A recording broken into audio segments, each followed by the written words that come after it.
being a NATO partner and then a member of NATO helped Romania to become one of the fastest growing economies in Europe before the global economic crisis hit us all in 2009. Although that crisis continues, it will not last forever. Europe will come through it, and it will be stronger than before.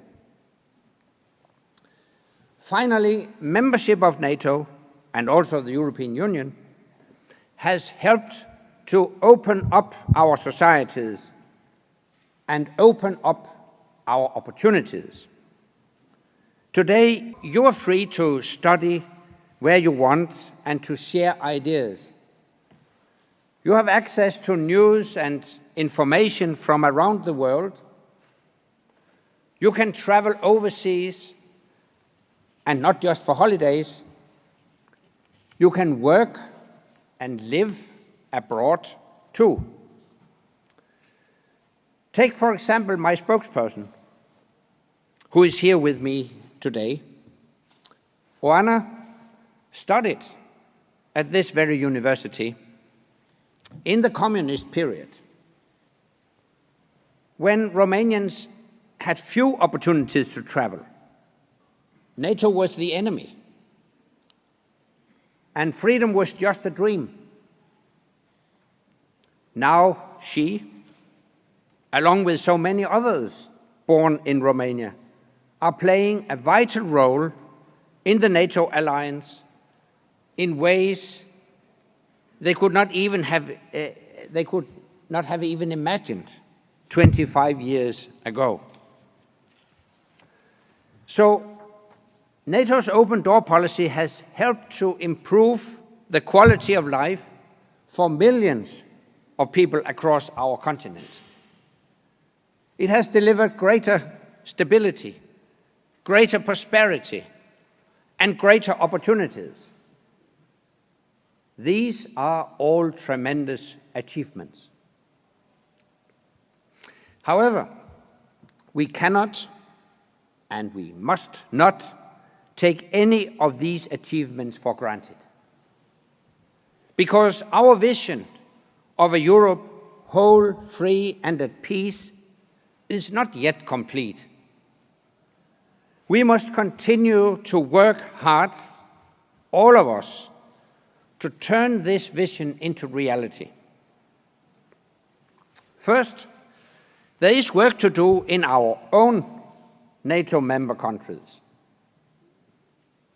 It is particularly important that we, as allies, sustain our commitment to NATO as an alliance of values which kept us together in Europe and across the Atlantic. At the same time, it's important that all European allies, old and new, continue to invest in defense, that we look outwards, not inwards, as we tackle the challenges and opportunities of a globalizing world, and that we share the security burden more fairly with our American allies. Second, countries that are interested in joining NATO have work to do as well. If they want to walk through NATO's open door, they must deliver. They must continue to demonstrate strong political commitment, and they must stay on the path of reform and reconciliation. Finally, there is work to do for countries that do not wish to join NATO, because a Europe whole, free, and at peace is also in their interest. It is in their political and economic self-interest to implement the kind of reforms that NATO and EU aspirants are implementing. And it is in their security interest to improve the ability of their forces to work with our NATO forces so we can meet common challenges together in the future.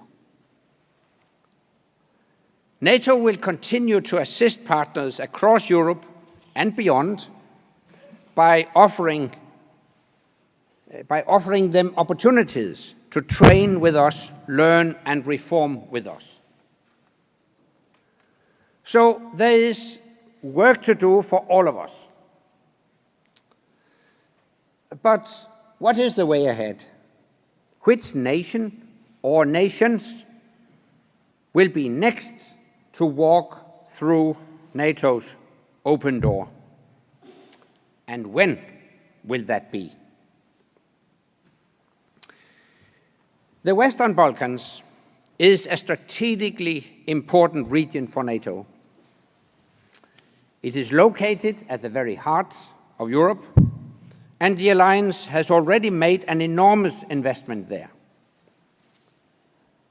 I have welcomed the recent agreement between Belgrade and Pristina to settle their differences. It shows that more and more political leaders in the Western Balkans are ready to look to the future rather than the past. And NATO will be there to help all countries in the region, whether they wish to join our alliance or not. Several countries of the region, Albania, Croatia, and Slovenia, have already become a member of NATO. 3 further countries, Bosnia and Herzegovina, Montenegro, and the former Yugoslav Republic of Macedonia, all know that our door is open for them as well when they deliver. And they know what we expect of them. Bosnia and Herzegovina must show it can function fully and effectively as a state. As a first step, it must register all immovable defense property as state property before we can make any further progress. They know that. The former Yugoslav Republic of Macedonia will receive an invitation to join NATO as soon as the issue over its name has been resolved. They know that. And in Montenegro, more reforms are needed in the security and defense sectors, as well as a greater effort to fight corruption and organized crime. They know that as well. Here in Bucharest, in 2008, we made a commitment that Georgia will also become a member of NATO. Georgia has made significant efforts, but it also knows that there is more to do. As I told both President Saakashvili and Prime Minister Ivanishvili last December, we are looking to the Georgian government to respect the rule of law and due process when it comes to prosecutions of former government officials. It is important to avoid even the perception of selective justice. We trust the Georgian authorities to uphold the rule of law in each and every case, to respect human rights and the rights of minorities. We also expect Georgia to continue key reforms and to conduct free and fair presidential elections later this year. Again, all 4 current NATO aspirants know that they must deliver. NATO is there to help, but ultimately it's up to them. They themselves must take the hard decisions and do the hard work of implementing reforms. But all 4 aspirants also know that when they deliver and when they can assume the responsibilities and obligations of membership, they will find a home in NATO, just like Romania did almost 10 years ago. Ladies and gentlemen, dear friends,